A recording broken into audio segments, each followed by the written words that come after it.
장로교회의 목사인 토마스 머피에게 목회 신학을 배우기 위해 오신 여러분을 환영합니다.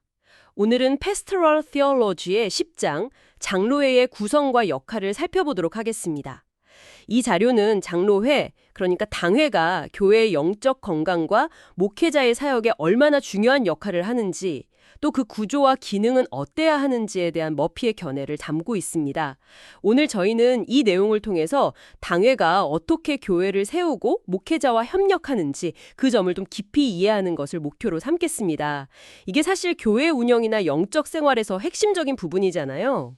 여기서 당회라고 하면 장로교회에서 목회자랑 선출된 장로님들로 구성돼서 교회의 영적, 행정적 리더십을 담당하는 핵심 기구를 말하는 거죠. 맞습니다. 머피는 당회를 그냥 단순한 행정위원회, 이 정도로 보지 않았어요. 오히려 교회의 영적인 심장과 같다고 봤죠. 교회의 생명력을 유지하고 발전시키는 핵심 동력으로 본 겁니다. 그래서 아마 머피 시대에도 목회자들이 좀 지치거나 교회가 활력을 잃는 문제들이 있었던 것 같아요. 그러니까 머피는 어떻게 하면 목회자랑 장로들이 진짜 시너지를 내서 교회를 살아 숨쉬는 공동체로 만들 수 있을까? 이 질문에 대한 답으로 강력하고 활동적인 당회 모델을 제시했다. 이렇게 볼 수 있겠습니다. 영적인 심장이라는 표현이 확 와닿네요. 그럼 머피가 보기에 왜 이 당회가 그렇게까지 중요한 건가요? 구체적으로 어떤 역할을 한다고 본 겁니까? 머피는 당회의 책임을 정말 막중하게 봤습니다. 그냥 회의하고 결정하는 수준이 아니에요. 교회의 영적인 문제를 다루고 교인들을 이렇게 돌아보면서 또 성찬 같은 교회의 특권으로 나아가는 문을 지키는 역할을 하죠. 더 나아가서는 교인들 안에서 그리스도의 일이 잘 이루어지도록 격려하고 이끄는 역할까지 포함됩니다. 그러니까 단순한 관리자가 아니라 영적인 목자 역할까지 다 포함하는 거군요. 훨씬 더 깊죠. 머피는 강회의 역할을 거룩한 책임이라고까지 표현을 해요.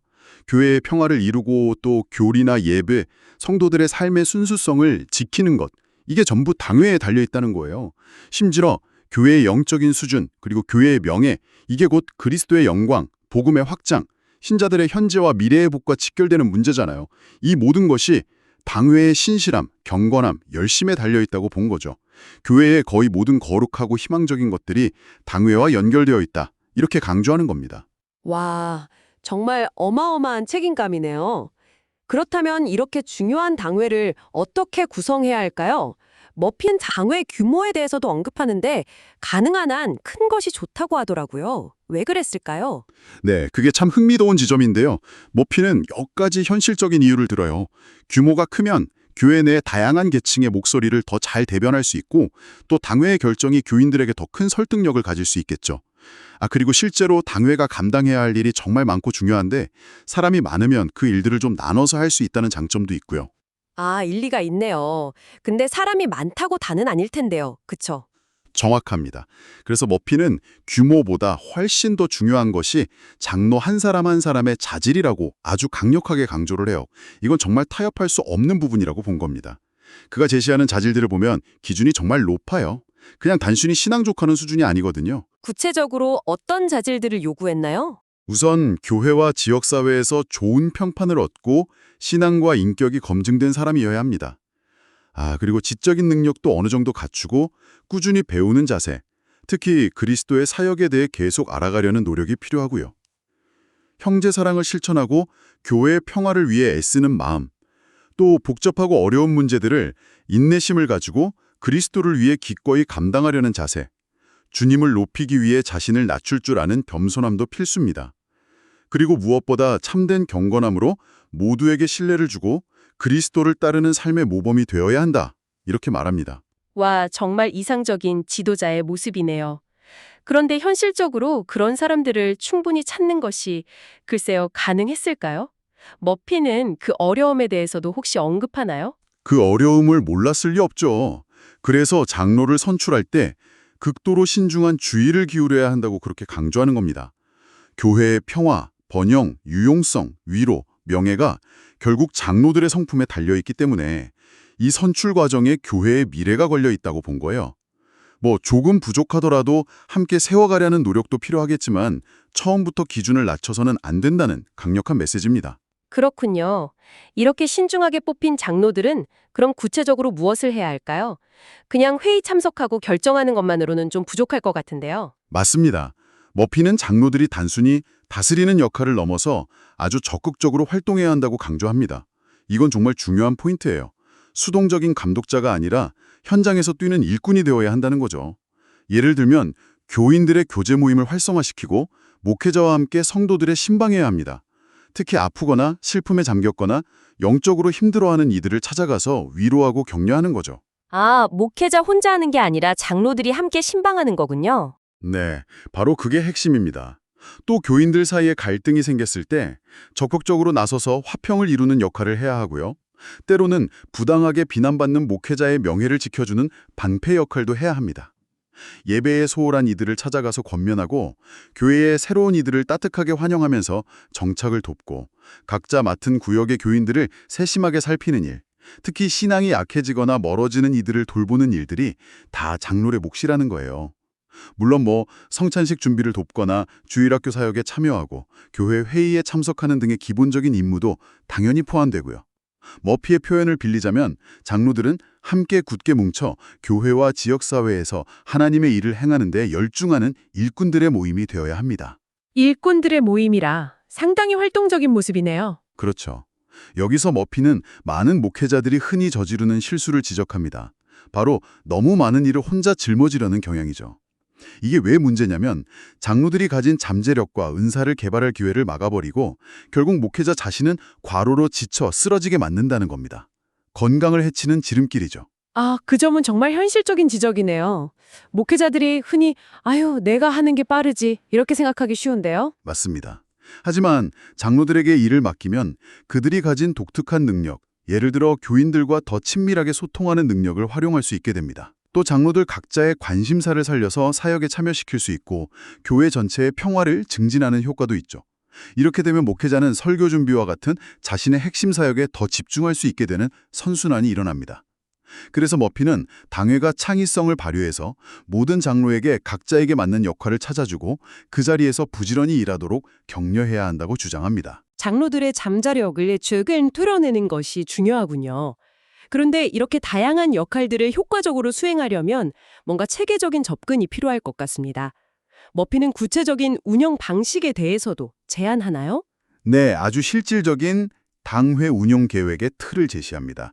여기서 중요한 것은 세부적인 규칙 자체가 아니라 그 원리입니다. 즉, 구조를 통해 책임을 명확히 하고 모든 장로를 참여시킨다는 거죠. 어떤 구조들을 제안했나요? 크게 세 가지 축을 제시하는데요.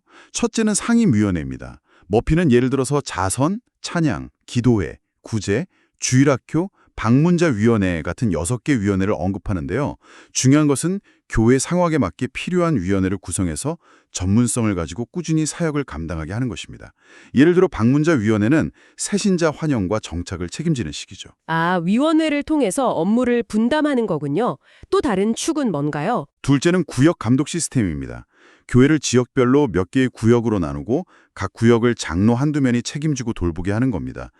해당 장로는 자기 구역의 모든 가정을 파악하고 개인적인 관계를 맺으면서 자주 방문해야 합니다. 그리고 그 구역에서 일어나는 영적인 필요나 어려움, 기쁜 소식 등을 당회에 보고하는 거죠. 새로 이사 온 가정이나 주일학교에 나올 만한 아이들이 있는지도 살피고요. 장로들끼리 서로 돕는 것도 중요하고요. 좀 더 세밀하게 교인들을 돌볼 수 있는 시스템이네요. 마지막 축은 무엇인가요? 셋째는 정기회의입니다. 당회가 자주 모여야 하고 모든 구성원이 참여하는 것이 중요하다고 강조합니다.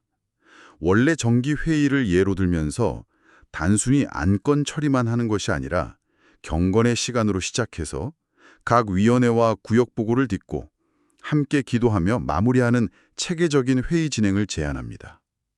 이 모든 구조의 핵심은 결국 장로들이 각자의 자리에서 책임을 다하고 서로 협력해서 교회를 세워가도록 하는 데 있습니다. 체계적인 구조를 통해 장로들의 참여를 독려하고 책임을 분명히 하는군요. 그런데 이렇게 사역하다 보면 어려운 문제에 부딪힐 때도 있을 텐데요. 특히 머피가 가장 어렵고 불쾌한 의무라고 부른 권직 문제가 그렇습니다. 왜 이런 어려운 일이 때로는 필요하다고 봤을까요? 네, 정말 어려운 주제죠. 머피는 권징이 불가피한 경우가 있다고 말합니다. 교회의 순수성을 지키고 하나님의 명예를 보호하며 교인이라는 자격의 가치를 지키기 위해서입니다.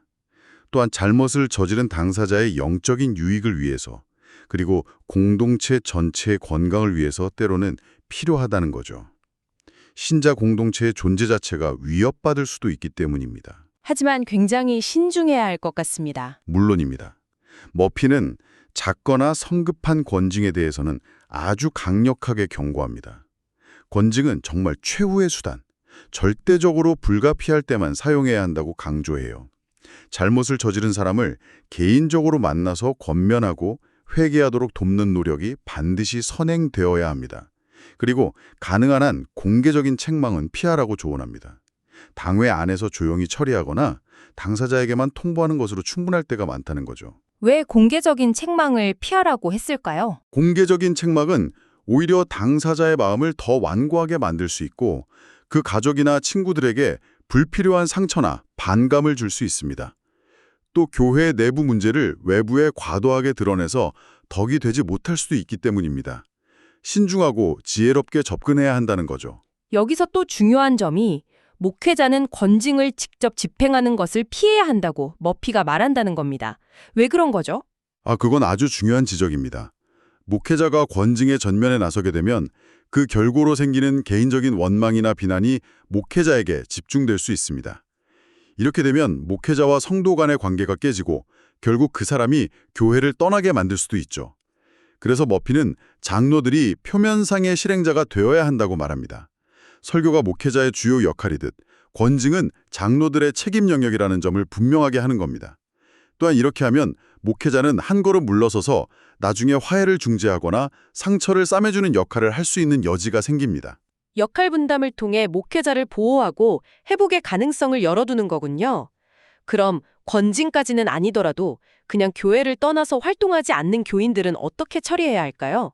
명단에서 그냥 삭제하면 될까요? 머피는 단순히 이름을 지우는 것에 반대합니다. 교인 명부에서 이름이 삭제되는 경우는 사망, 다른 교회로 임명증서 발급 또는 공식적인 권징 절차를 통한 제명, 이 세 가지 경우뿐이라고 봅니다. 활동하지 않는 교인들의 이름 옆에는 그들의 상태, 예를 들어 비활동 같은 표시를 해두어서 교적 기록은 정확하게 유지하면서도 그들이 한때 우리 공동체의 일원이었다는 사실을 인정하고 또 돌아올 가능성을 열어두는 방안을 제안합니다. 기록의 정확성과 목회적 배려 사이에 균형을 찾는 거죠. 그렇군요. 교회를 떠난 사람들에 대한 존중이 느껴지네요. 그런데 교회 안에도 어려움을 주는 사람들이 있기 마련이죠. 머피는 문제 인물들의 존재를 솔직하게 인정합니다. 변덕스러운 사람, 늘 불평하는 사람, 비판하기 좋아하는 사람, 비합리적인 선동가, 싸우기 좋아하는 사람 등등. 이런 사람들은 목회자에게 큰 좌절감을 줄 수 있죠. 네, 목회자들이 겪는 가장 큰 스트레스 중 하나일 겁니다. 그런데 여기서 머피의 조언은 좀 의외일 수 있어요. 그의 주된 조언은 그냥 내버려 두라라는 것입니다. 내버려 두라고요? 좀 무책임하게 들릴 수도 있을 것 같은데요? 그렇죠. 하지만 그 이면의 지혜를 봐야 합니다. 머피는 이런 사람들에게 관심을 주거나 그들에 대해 이야기하거나 맞서 싸우거나 심지어 그들에 대해 깊이 생각하는 것 자체가 그들에게 힘을 실어주는 일이라고 봤습니다. 그들은 반응을 먹고 자라기 때문이죠. 오히려 무관심이 그들의 영향력을 약화시키는 가장 좋은 방법일 수 있다는 겁니다. 물론 다른 고려사항들도 제시합니다. 모든 사람을 만족시킬 수는 없다는 현실 인식, 사실 그런 사람들은 교회를 지지하는 대다수 교인들에 비해 소수라는 점, 심지어 그런 일을조차도 하나님께서 교회를 세우시는 과정에서 사용하시는 재료의 일부일 수 있다는 시각, 그리고 그들을 대하는 과정에서 목회자 자신의 겸손, 인내 같은 덕성이 시험받고 단련된다는 점 등입니다. 제임스 알렉산더 박사의 말을 인용하면서 결국 하나님을 기쁘시게 하는 데 집중하고 자신의 의무를 묵묵히 수행하라고 조언합니다. 상당히 현실적이면서도 영적인 대처법이네요. 문제인물 자체보다는 하나님께 집중하라는 거군요. 교회 내 갈등에 대해서는 어떻게 말하나요? 이건 정말 파괴적일 수 있잖아요. 면으로 배치되고 성령을 근심하게 하며 교회를 분열시키고 세상의 교회의 명예를 실추시키며 궁극적으로 그리스도께 상처를 입히는 행위라고 봅니다. 여기서 목회자의 역할은 절대적으로 중요합니다. 목회자는 절대로 어느 한편에 서서는 안 됩니다. 디모데후서 2장 24절 말씀처럼 주의 종은 마땅히 다투지 아니하고 모든 사람에 대하여 온유하며 가르치기를 잘하며 참으며 해야 합니다. 목회자는 오직 평화를 만드는 자가 되어야 하고 이를 위해 때로는 자신의 개인적인 감정이나 자존심까지도 희생할 준비가 되어 있어야 한다고 강조합니다. 존 웨슬리의 조언을 빌려서 다툼을 피하고 평화를 추구하라고 역설하죠. 평화를 위해서라면 목회자가 손해를 감수할 수도 있어야 하는 거군요. 그렇습니다. 그래서 분쟁 당사자들과는 일정한 거리를 두어야 합니다. 물론 평화를 만들기 위해 중재할 때는 예외겠지만요. 그리고 소문을 듣거나 퍼뜨리는 것을 극도로 조심해야 합니다. 가장 결정적인 경고는 절대로 개인적인 갈등이나 누군가를 향한 비난을 강단으로 가져와서는 안 된다는 것입니다. 이건 비겁하고 해로운 행위이며 강단의 거룩함과 존엄성을 심각하게 훼손하는 일이라고 강력히 비판합니다. 강단에서 개인적인 감정을 드러내는 것은 절대 금물이군요. 네, 자신을 향한 반대나 비방에 대한 가장 좋은 대응은 종종 침묵이라고 말합니다. 일관되게 경건한 삶을 살아냄으로써 그러한 공격들을 이겨내라고 조언합니다. 여기서도 알렉산더 박사의 조언이 다시 등장합니다. 결국은 사람들의 평판이나 반응에 연연하지 말고 오직 하나님을 기쁘시게 하는 데 집중하라는 것이죠. 갈등 상황에서의 목회자의 처신이 정말 중요하군요. 이제 마지막으로 아주 현실적인 영역, 바로 교회 재정에 대해 이야기해보죠. 이 부분에 대한 머피의 조언은 아주 단호하던데요. 네, 아주 명확하고 강력한 조언입니다. 목회자는 특별한 경우가 아니면 교회 재정 관리에 직접 관여하지 말아야 한다는 것입니다. 이건 머피가 정말 단호하게 이야기하는 부분 중 하나예요. 그 점은 정말 흥미롭습니다. 자칫 오해를 살 수도 있을 텐데 목회자가 재정에서 손을 떼야 한다고 머피가 그렇게 강조한 이유가 뭘까요? 단순히 시간이 없어서 그런 건 아닐 것 같은데요? 맞습니다. 단순히 시간이 없어서가 아니죠. 여러 중요한 이유가 있습니다. 첫째, 재정 관리는 목회자의 본질적인 소명이 아니라는 겁니다. 목회자는 영적인 사역, 즉 말씀과 기도에 집중해야 합니다. 둘째, 재정 문제에 깊이 관여하다 보면 목회자가 세속적인 일에 너무 얽매이게 될 위험이 있습니다. 영적인 권위를 잃을 수도 있죠. 셋째, 만약 재정적인 실수라도 하게 되면 목회 사역 전체에 치명적인 해를 끼칠 수 있습니다. 사람들은 목회자에게 더 높은 도덕적 기준을 기대하기 때문이죠. 넷째, 교회 안에는 목회자보다 사업이나 재정 관리에 더 능숙한 평신도들이 얼마든지 있다는 현실적인 이유도 있습니다. 마지막으로 교인들이 직접 재정을 책임지고 관리할 때 교회와 사역에 더 큰 주인의식과 관심을 갖게 된다는 장점도 무시할 수 없습니다. 설령 목회자가 더 잘할 수 있다고 생각되더라도 개입하지 않는 것이 지혜롭다는 거군요. 그렇습니다. 목회자는 더 중요하고 본질적인 영적 사역에 자신의 시간과 에너지를 집중해야 한다는 것이 머피의 핵심 주장입니다. 재정 문제는 신뢰할 만한 평신도 지도자들에게 맡기는 것이 목회자 자신과 교회 전체를 위해 유익하자는 거죠. 자, 오늘 토마스 머피의 목회 신학 10잠을 통해 당회의 구성과 역할에 대해 깊이 파고들어 봤습니다. 이 내용들을 종합해보면 당신에게 이것이 무엇을 의미할까요?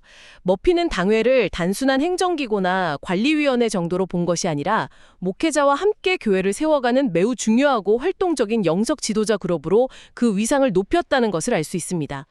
신중하게 장로를 선출하고 그들에게 폭넓은 책임을 맡기며 체계적인 구조를 통해 사역을 지원하고 지혜와 은혜로 어려운 문제들을 다루되 특히 목회자는 개인적인 갈등이나 재정 문제에서는 한 걸음 물러서는 것이 중요하다는 점들이 강조되었네요. 맞습니다. 머피가 제시하는 틀의 핵심은 목회자와 장로들 간의 상호 의존성을 강조한다는 데 있습니다. 이 관점에서 볼 때 효과적인 목회는 혼자 잘해서 되는 것이 아니라 기능적으로 잘 조직되고 모든 장로가 적극적으로 참여하며 영적으로 성숙한 당회가 든든하게 뒷받침될 때 비로소 가능하다는 것입니다. 결국 목회자와 당회는 함께 멍에를 메고 가는 동역자라는 거죠.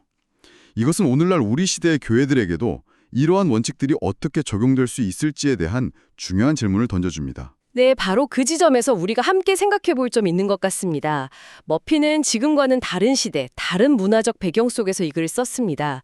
오늘날 현대교회가 마주한 복잡한 상황과 다양한 교인들의 필요를 고려할 때 머피가 제시했던 공동 리더십, 장로의 책임과 적극적인 역할, 그리고 갈등과 재정 문제에 대한 지혜로운 대처라는 핵심 원칙들이 오늘날 교회가 영적으로 더욱 건강하고 활력 있게 세워지기 위해 어떻게 새롭게 적용되거나 혹은 더욱 강조되어야 할까요? 이 질문을 여러분 각자의 자리에서 곱씹어 보시면 좋겠습니다.